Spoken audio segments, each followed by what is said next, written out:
Poznáte speed badminton? Ide o nový raketový šport, ktorý je kombináciou badmintonu, tenisu a squashu. Hrá sa so špeciálnymi raketami a košíkmi na ihrisku bez siete, a to vodne i v noci, za každého počasia a na rôznych povrchoch, od piesku až po koberec. Cieľom hry je dostať košík do súperovho ihriska tak, aby ho nechytil. Hrá sa v dvoch súťažných štvorcoch. Každý hráč má svoj štvorec veľkosti 5,5 x 5,5 metra, vzdialené od seba 12,8 metra. Keď to ľudia vyskúšajú, tak cirka 90% ľudí nemá žiadny problém pokračovať v tomto športe.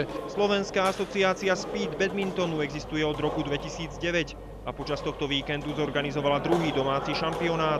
Jeho dejiskom bola hala v slovenskej Ľubči pri Banskej Bystrici.